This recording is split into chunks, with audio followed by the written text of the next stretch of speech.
I trust that your Tuesday is coming up well, ready and set to keep you posted. Here are the highlights.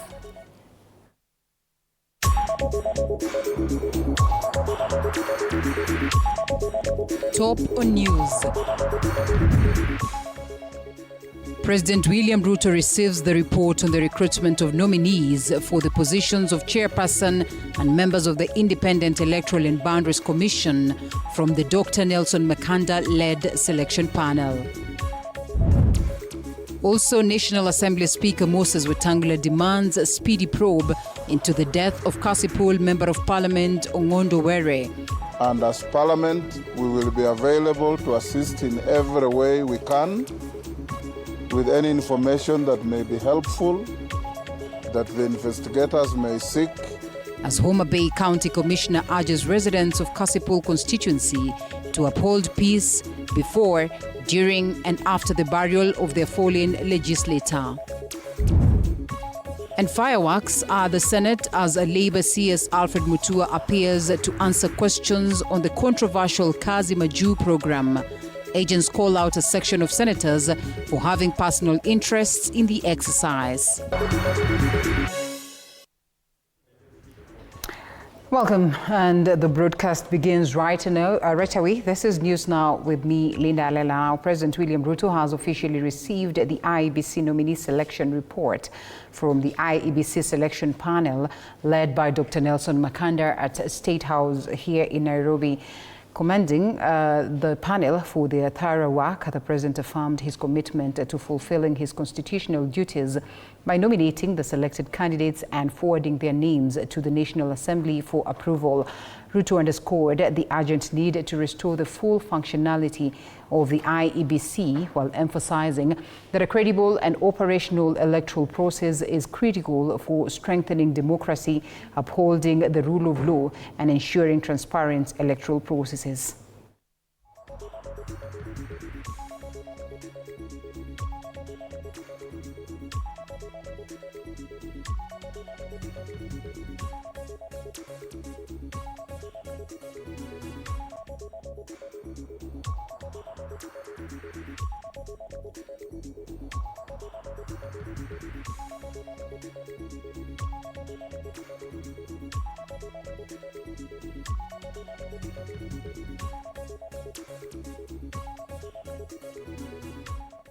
And an emotional scene unfolded at Lee Funeral Home as members of Parliament gathered to view the body of their fallen counterpart, Kasipul Member of Parliament Charles Ongondo Were.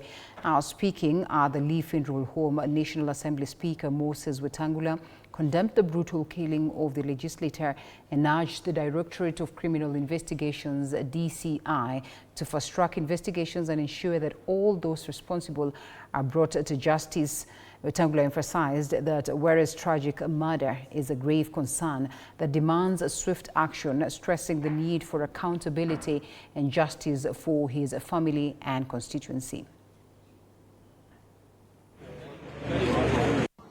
A dark cloud is hanging on Parliament, having lost one of our members, a member who was serving his second term, Honorable Charles Were, a friend of many of us. I personally have known Charles since 2013 when we were campaigning together during the Code movement. He was our key man in Meru, and we have been working together since. As you are all aware, on the 2nd of this month, we lost our colleague. And the circumstances under which we lost him are evidently criminal. And we stand here to urge the agencies of administration of justice, the DCI, the General Police, and all those involved, ending with the DPP, to leave no stone unturned until we catch up with those who committed this cowardly act of pumping several bullets in the body of our Member of Parliament. We want to be open-minded so that investigations can be carried. In the same breath, Homa Bay County Commissioner Moses Leland has called on residents of Kasipul constituency to maintain peace before, during and after the burial of the late Member of Parliament, Ongondo Were. Now, Commissioner Leland assured the public that sufficient security arrangements have been made to ensure a peaceful process. He also commended the Directorate of Criminal Investigations, DCI, for the progress made in apprehending the suspects linked to the Members of Parliament killing, echoing the Commissioner's appeal. Homa Bay Governor Gladys Wanga, on the other hand, urged for calm while sharing a message of peace on her social media platforms earlier today. Mine is to call for calmness again by the residents. In as far as this unfortunate incident has happened, we seek also the peace to be maintained across the county as we seek for justice for our fallen Member of Parliament and also for the family and the constituents of Kasipul. So we are seeking for calmness. If indeed these perpetrators will be who have already been arrested, some of them, they will face justice. The 4 filmmakers arrested on Friday in connection with BBC's documentary Blood Parliament appeared at the Directorate of Criminal Investigations DCI headquarters this afternoon after being summoned for questioning. They were accompanied by officials from Amnesty International Kenya, the Law Society of Kenya, LSK, and Haki Africa.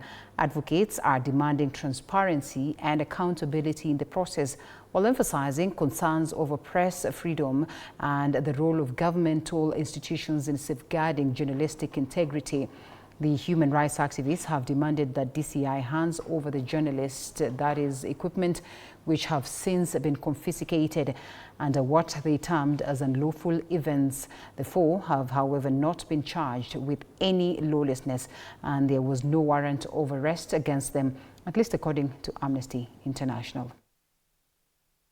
However, the DCI summoned them to come to the headquarters yesterday. So we came with them, we represented them. However, the police refused to give them their items back. And this is against the law. There's no order. Once they were released, they were supposed to be given their phones back and their laptops back and their CPUs that they use for work. And this is against the law.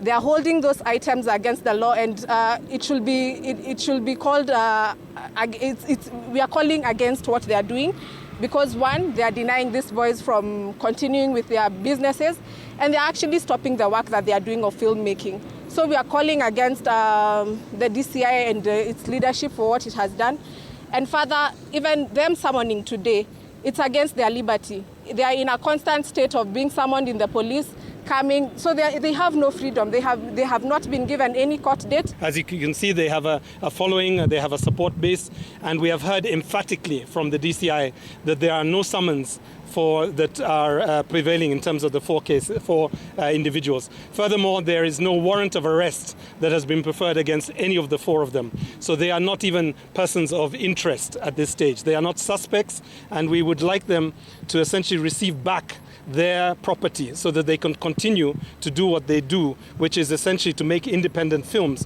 which, as far as we understand, is not a crime in this country. Kindly, just release the documents to them so that they continue earning their own living. But we have the anxiety and our hearts are heavy. The Kisumu Health Department has warned residents against laxity in implementing measures to curb the spread of cholera in the county, with 17 residents arrested so far. Now, Kisumu Health CEC Dr. Gregory Ganda says that 3 cases of cholera were reported last week. And speaking to TV47, Dr. Ganda has called on residents to adhere to basic hygiene in a bid to curb the spread of cholera. And as at last week, we had 3 suspected cases in Kisumu Central. That's within the city and within the slums in the city who had been diagnosed. So we have actually activated our emergency operations center which is run by our director. Our director sits in the ESC every week to listen to what interventions that we have. Apart from public education, there's a lot of raids that we are doing with our public health team. They're looking at issues of sanitation, also cleanliness, to make sure that there's no contamination. Just over the weekend, we arrested 17 people near KMTC who are running their facilities in unsanitary conditions. And when I talked to the OCS, I said that probably because times are hard, let's give them 5 days to be able to comply. So we are being very, very tough outside here in terms of food premises and all that, because we know in Nyando, and particularly in Ahero, we got a lot of cases from a mother who was vending mandazi. And so the source of infection could be tracked towards her. Members of the National Assembly have reaffirmed their commitment to ensuring that the National Government Constituencies Development Fund, NGCDF, remains under their control, arguing that it is essential for promoting education and national development. The lawmakers insist that the fund plays a critical role in supporting thousands of students across the country, vowing to fight for its retention in the interest of the Kenyan citizens. Kandui Member of Parliament John Makali echoed this stance, highlighting the impact of NGCDF bursaries after disbursing about 52.4 million Kenyan shillings today. Of course, school students in his constituencies. He revealed that over 7,000 students have benefited from the funding, while emphasizing their critical role and NGCDF plays in enhancing access to education for disadvantaged learners. Makali further underscored the need for increased government capitation for public schools, stressing that both NGCDF and adequate school funding are crucial in lifting education standards, as well as easing financial pressure on students and parents.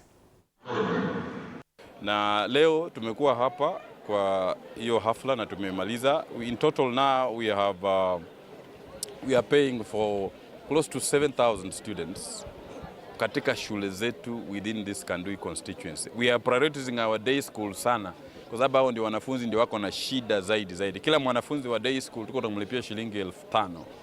Wale wenye wako katika shule za boarding tuko na walipia shilingi 8,000. Wale wenye wako katika shule za zile universities tunawalipia shilingi 10,000. Kile ambacho tumewarahi walimu ni kwamba msimamo wetu ni kwamba CDF lazima iweze kuendelea, kwa sababu ukiangalia hawa wanafunzi 8,000 ambao tunataka kulipia sasa, nani angekuwa anawalipia fees?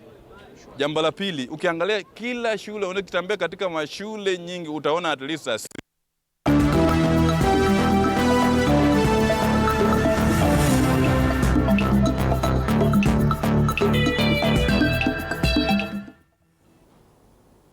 Right, Kenya's under-20 football team, the Rising Stars, will face Nigeria tomorrow in their third Group B match of the ongoing under-20 Africa Cup of Nations campaign. Now, Salim Babu's side suffered a major setback on Sunday after a 3-1 defeat to Tunisia at Cairo's 30th June Stadium. This marked their second consecutive loss in the tournament and significantly diminishing their chances of advancing to the next stage.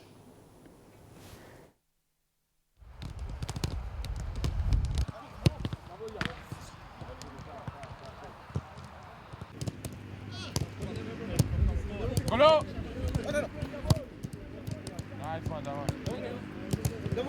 Hello.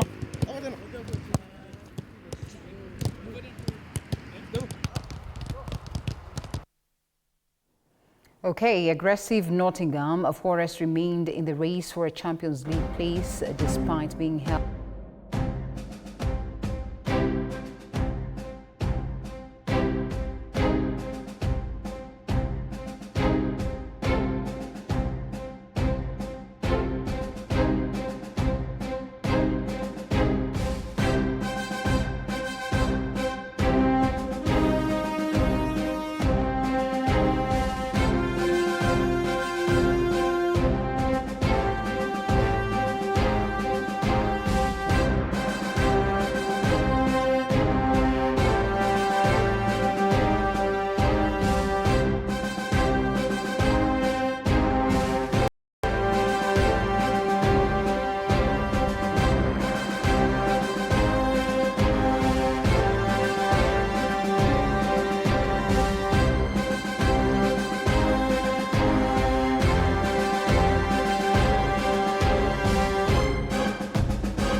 All right, 13 minutes past the top of the hour. That is all that we had for you this afternoon, but preparing more that will be coming your way later on. So make sure to keep it TV47.